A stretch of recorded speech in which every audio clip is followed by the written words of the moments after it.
So I am delighted on behalf of the National Trust for Historic Preservation to announce that the Nina Simone Childhood Home has been designated a national treasure. To the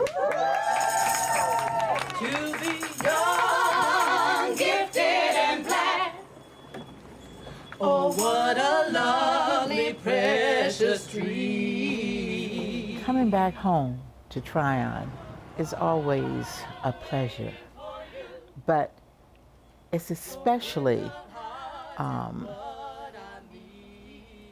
great to see my hometown celebrating the life of my sister. It represents a long journey from there to now. And to have a plaza here and a statue here on Main Street, Tryon, that's unheard of, or it was unheard of. But especially for the younger generation, it lets them know Nina did it, they can too.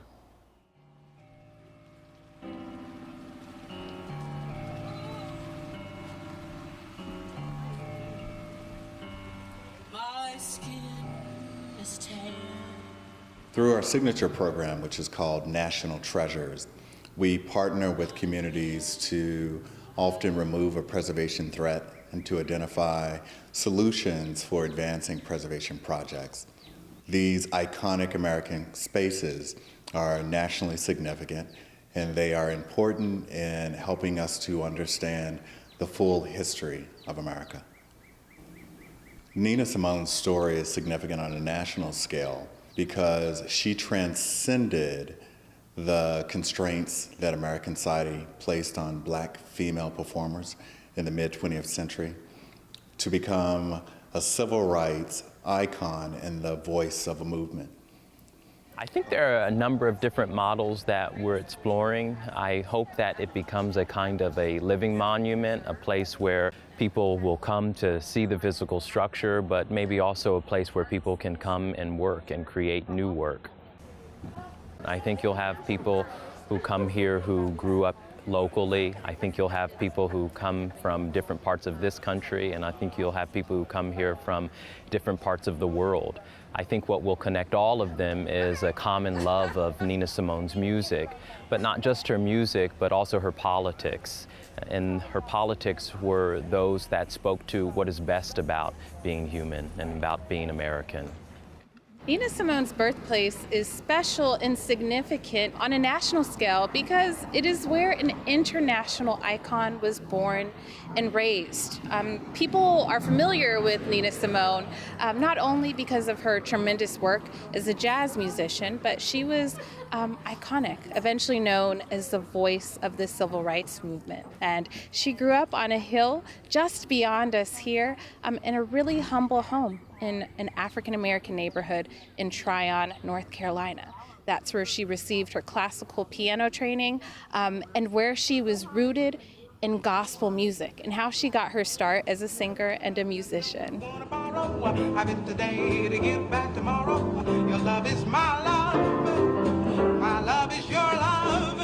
Oh, growing up with Nina was a lot of fun. Growing up with Nina was challenging and a lot of fun. Now she's 8 years older than I, or she was 8 years older than me. So she taught me how to be a young lady, different things.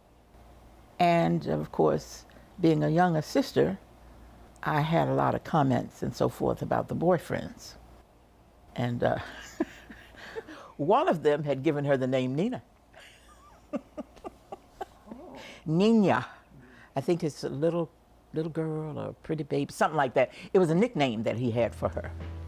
And that's where the Nina came from. Ain't got no home, ain't got no shoes. Her grandfather, grandmother were actually in Chesapeake County, South Carolina. They were enslaved there. And then as her family migrated to North Carolina here in Tryon, they actually raised her in such a way that this community became a part of her. And so every part of her met the challenge. I ain't got no culture, Ain't got no mother, ain't got no... Her mother was an evangelist. Her mother was a Methodist preacher. So she played the piano for her mother as she ran revivals. So she had the gospel impulse, she had the blues impulse, the jazz impulse, and she immersed all of those and did kind of a compilation and actually used those songs to give an answer for a question of people being treated inhumane and treated in a way that they were treated unjustly. You don't have to live next to me, just give me my equality. 'Cause everybody knows about Alabama, everybody knows about Mississippi, everybody knows about Mississippi. Gone down. That's it. The part of Nina Simone that I connect to mostly is just her being her daughter, being a daughter. She loved her father. He had gone through a tremendous illness, and in her autobiography, I put a spell on you. she talks about how she just watched over him, even as a child, while her mother evangelized, worked, kept the home, but it made her. And she talks about that, how every situation that she encountered made her. So I can relate to that because I know from my childhood up to my present day, the situations and occurrences in my life made me.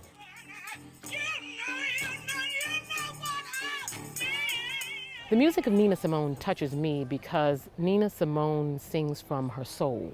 And as a recording artist, I always want to sing with feeling, with passion, with meaning. But when I call it quits, baby, that's it.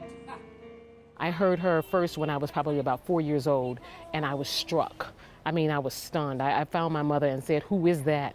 Why is that?" And the first song was The Four Women. My skin is black. My skin is yellow. My skin is tan. My skin is brown. I saw four different women just by her words, by her musicality of how she sang the song, the lyrics, and that is what makes her so important and her music so important to me. We need to celebrate Nina Simone because Nina Simone is a national treasure to the world, not just the United States, not just North Carolina, but because of her activism, because of her brilliance and who she was as a person to bring certain issues at a time when people were afraid to talk. So protest songs were needed in her time. No one else was doing it, not the way she was doing it, sacrificing her career to inspire an entire nation of black people to be proud of who they are. That's Nina Simone. Thank God for Nina Simone. To be young, gifted, and black is where it's at. Quality public television is made possible through the financial contributions of viewers like you, who invite you to join them in supporting UNC TV.